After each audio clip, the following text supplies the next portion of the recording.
ان کی out put یہ ہوتا ہے, ان کا وہ کوئی اچھا ادارہ, کوئی سرکاری ادارہ آپ نے دیکھا اچھا چلتا وہاں؟ تو عجیب. کیا میں اس موضوع پر مزید بات کروں؟ آپ رائے کا اختلاف ضرور کرو, آپ بولو بھائی وہ جس ٹریک پہ کام کر رہے ہیں وہ ٹھیک نہیں ہے, تو آپ کسی اور ٹریک پہ کام کر لو. مقصد سب کا کیا ہے؟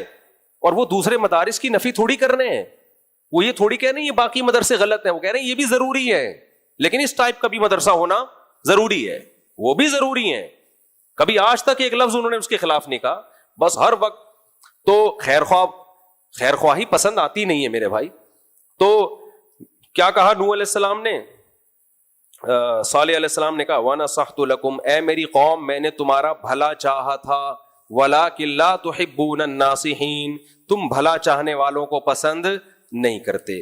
آگے وَلُوطًا إِذْ قَالَ لِقَوْمِهِ, اللہ کہتے ہیں اس کے بعد پھر قوم لوط آئی. لوط علیہ السلام کی قوم میں لڑکوں سے بدفعلی, یہ پہلی دفعہ اس زمین پر یہ ہوا تھا. اس سے پہلے کبھی بھی لڑکوں سے بدفعلی کا گناہ نہیں ہوا, کیونکہ یہ نیچرل ہے ہی نہیں, اس کی طرف کبھی کسی کی توجہ جاتی نہیں ہے. تو فرمایا تاتون الفاحشۃ ما سبقکم بہا من احد من العالمین, تم وہ جرم کر رہے ہو جو تم سے پہلے زمین میں کسی نے کیا ہی نہیں ہے, کوئی اس کی مثال ہی نہیں ملتی, خود اس جرم کو تم نے ایجاد کیا. انکم لتأتون الرجال شہوۃ من دون النساء, عورتوں سے شادی کرتے نہیں ہو اور مردوں سے خواہش پوری کرتے ہو. اور بل انتم قوم مسرفون, حد سے تجاوز کرنے والے قوم ہو. تو قوم کے پاس کیا جواب تھا؟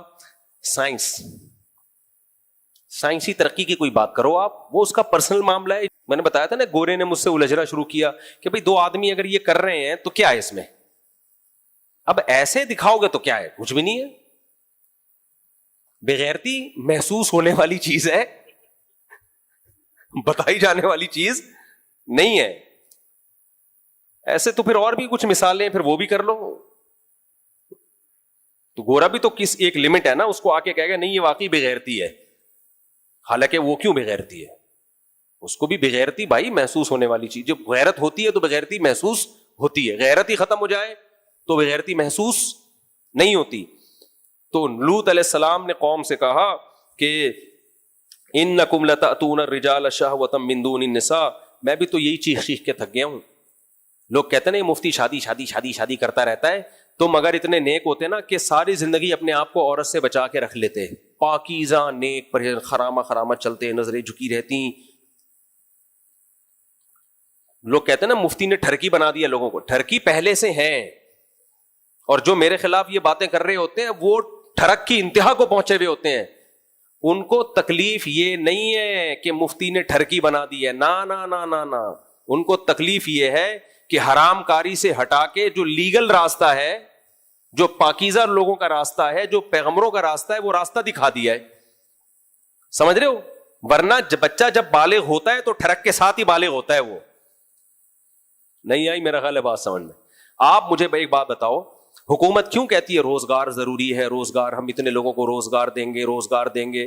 بھائی روزی سے کیا ہوگا, لوگ روٹی کھائیں گے, پیٹ بھریں گے. تو آپ لوگوں کو ٹھرکی بنا رہے ہو, روٹیوں کے پیچھے بھگا رہے ہو, یہ دلیل صحیح ہوگی؟ نہیں بھائی اس لیے روزگار ضروری تاکہ لوگ حلال پیسوں سے روٹی کھائیں, کیونکہ روٹی تو کھانی ہی کھانی ہے. حلال نہیں ہوگا, روزگار نہیں ہوگا تو ڈکیتیاں کریں گے, تو شادیاں سوسائٹی میں نہیں ہوگی. تو ایسا نہیں اتنے نیک شریف کے سارے جا کے بیٹھے رہیں گے خربوزے کھا کے اور زندگی ہنسی خوشی گزاریں گے, اتنے نیک نہیں ہیں. یہ حرام کاری میں لگیں گے جس سے ہمارا خاندانی نظام تباہ ہوگا, گردے گھوڑے پیدا ہوں گے سوسائٹی میں. تو اس لیے ہم بار بار شادی شادی شادی لگا کے رکھتے ہیں, اور ہمیں اپنے لیے نہیں آپ کے لیے لگا رہے. اور میں پھر بات بتاؤں, جس آدمی نے سوسائٹی میں کوئی تبدیلی لانی ہوتی ہے تو وہ جنونی بن کے ہی کام کرتا ہے. وہ صرف ایک دو دفعہ رپورٹ نہیں پیش کر دیتا کہ اسلام میں 4 شادیاں بھی ہیں, اس کو بار بار ٹاپک کو چھیڑنا پڑتا ہے, اتنا کہ لوگ مانوس ہو جائیں. تو یہ میری مجبوری ہے, میں مرتے دم تک شادی کرتا رہوں گا. کرتا کا مطلب باتیں کرتا رہوں گا, اپنی تو ہو گئی ہیں, آگے چلتے ہیں ہم جلدی بس یہ ہم مکمل کر لیں. تو لوط علیہ السلام نے کہا کہ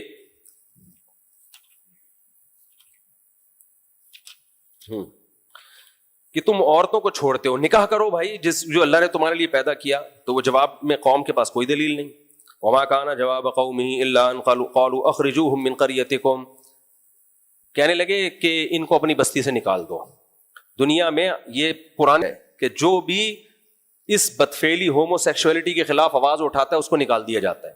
آپ کینیڈا میں جائیں، یو کے میں جائیں، ایک تقریر کر دیں ہومو سیکشولیٹی کے خلاف، ہمیشہ کے لیے بین. سمجھ رہے ہو؟ کیونکہ لونڈے بازوں کو اتنا غصہ آتا ہے نا اس بات سے کہ یہ آ کے یہ ہمارے خلاف کیوں بول رہے ہیں، حالانکہ ہم ان کے خلاف نہیں بول رہے ہوتے، ہم اس عمل کے خلاف بول رہے ہوتے ہیں. اور لوط علیہ السلام کی قوم میں ایک جرم تھا، جرم یہ کہ جو اس کے خلاف بولے اس کو نکال دو. ان قوموں کا جرم اس سے بڑھ گیا ہے کہ جو اس کے فیور میں بولو ان کو نیشنلٹی دے دو. نہیں آئی بات میرا خیال ہے. ان کے جرم یہ تھا کہ نکال دو بس، یہ نہیں کہ جو یہ کام کرتے ہیں پوری دنیا سے پکڑ پکڑ کے یہیں لے آؤ ان کو.